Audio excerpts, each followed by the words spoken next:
Bismillahirrahmanirrahim. Assalamualaikum warahmatullahi wabarakatuh.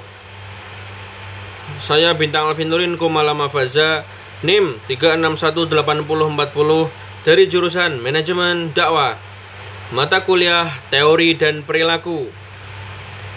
Dibuatnya video ini semata-mata saya ingin memenuhi tugas ulangan tengah semester yang diberikan oleh Bapak Hanif Ardiansyah MM selaku dosen pengampu mata kuliah Teori dan Perilaku, yakni untuk memilih salah satu di antara 3 tema besar yang Bapak Hanif Ardiansyah MM persembahkan atau berikan atau tugaskan kepada kami mahasiswanya. Dari ketiga tema yang Bapak Hanif Ardiansyah berikan, saya Bintang Alvin Nurin Kumala Mafaza akan membawakan satu tema besar dengan judul kepuasan kerja. Bismillah. Yang pertama, bagaimana kepuasan kerja dapat memberikan manfaat?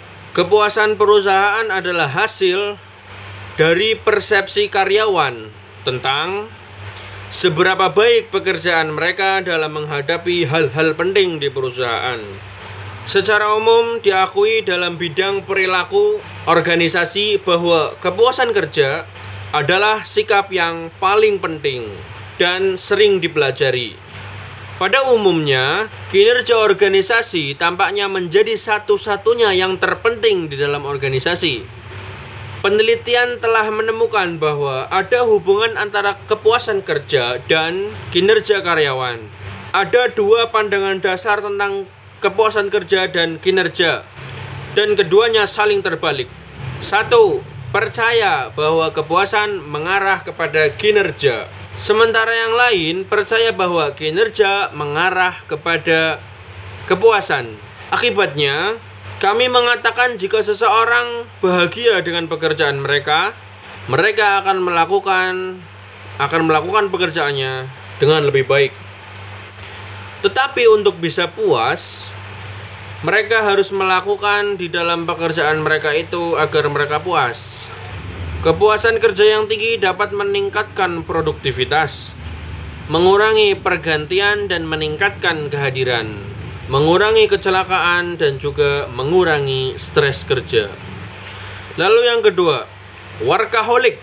Workaholic adalah suatu kondisi di mana seseorang melakukan suatu pekerjaan dengan berlebihan dan melalaikan aspek kehidupan yang lain. Seseorang yang workaholic akan menghabiskan sebagian besar hidupnya di tempat kerja atau membawa pulang pekerjaan mereka ke rumah. Mereka kurang percaya untuk mendelegasikan tugas.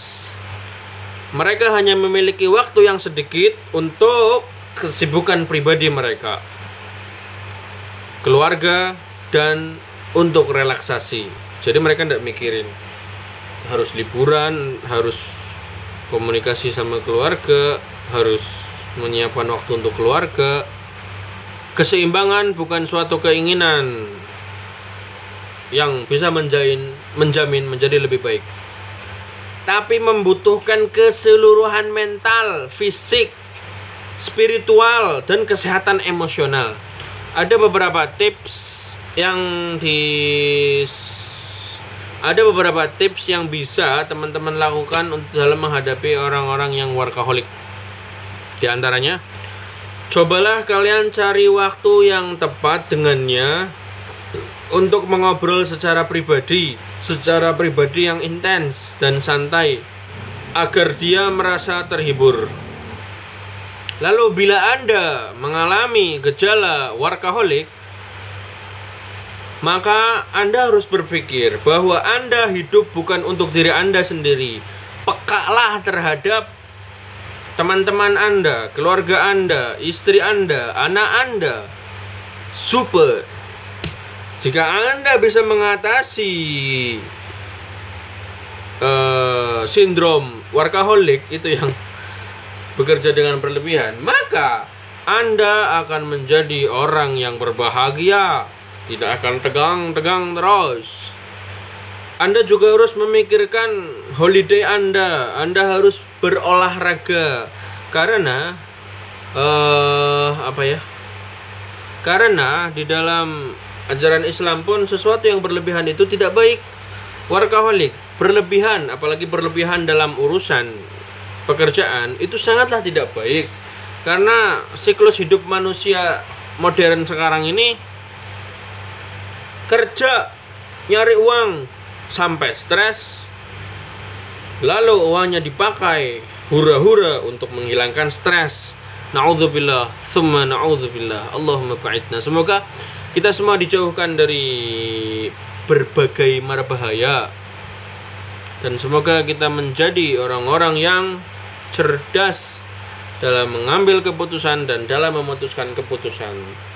Ngapunten Pak, wallahu alam bisawab. Wassalamualaikum warahmatullahi wabarakatuh.